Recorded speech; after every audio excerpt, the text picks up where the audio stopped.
లేకపోతే వనపర్తి నాగవరం జాతరకు పోవాలని రాజనగరం జాతరకు పోవాలంటే ఇంటి ఆయన నగదు ఇవ్వాలి. ఆయన లేవుపో మళ్ళీ చూద్దామంటే మళ్ళీ ఎన్నడో వచ్చినాడు. అమ్మగారింటికి దసరాకో దీపాలకు పోయేస్తా అంటే ఇప్పుడు కిరాయి పైసలు ఏడున్నాయి పో అనేటోడు.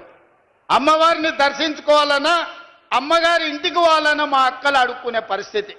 ఇవాళ ఆర్టీసీ బస్సు నేను మీ తమ్ముడు ముఖ్యమంత్రి అయినాక మా అక్కల్ని అందరు నడుతున్న ఇక్కడ ఉన్నోళ్ళని అక్కడ ఉన్నోళ్ళని ఒక్క రూపాయి ఎవరన్నా అడిగినరా అక్క బస్సుల్లో మిమ్మల్ని ఎవడన్నా మిమ్మల్ని రూపాయి అడుగుతా మీ తమ్ముడు ఫోటో చూపించురు, గో మా తమ్ముడు ఈడు ఉన్నాడు పోయి మా రేవంత్ దగ్గర తీసుకోపోను రమ్మా మా కిరాయి పైసలు మా తమ్ముడు ఇస్తాడని. ఇవాళ ఏడికి పోయినా మీకు ఉచితంగా బస్సులో పోయే ప్రయాణం మీ తమ్ముడు తెచ్చిండు కదా అక్క, తెచ్చిండా లేదా?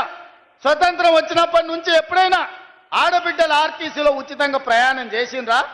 ఇవాళ మా అక్కలకు ఉచిత ప్రయాణానికి 6,500 కోట్లు ఖర్చు పెట్టిన ఈ 18 నెలల ఇవాళ బస్సులో ఉచిత ప్రయాణమే కాదు, ఆనాడు ఆర్టీసీకి ప్రైవేటు పెద్ద కంపెనీలు బస్సులు కొని కిరాయికి పెట్టి కోట్ల రూపాయలు వాళ్ళు సంపాదించుకుంటారు.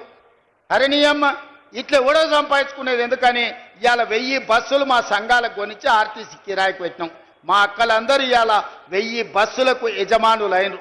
ఉచితంగా బస్సు ప్రయాణం కాదు 1000 బస్సులకు యజమానులై ఈ బస్సులు మావి అని మా ఆడబిడ్డలు ధైర్యంగా గుండె మీద చేసుకొని చెప్పేటట్టు ఇవాళ తీర్చిదిద్దిన మా అక్కల కోసం నేను కష్టపడుతున్నా. ఎందుకంటే ఇంట్లో అక్క కష్టం నాకు తెలుసు. అదేవిధంగా చంద్రశేఖరరావు ఆయన కొడుకు సెల్ఫీలు దిగుతారు, సెల్ఫీ డబ్బాలు కొడతారు. ఏడా కాంగ్రెస్ కట్టిన శిల్పారామం దగ్గర ఐటీ కంపెనీలు తెచ్చినా భూములు ఇచ్చినా అంటాడు.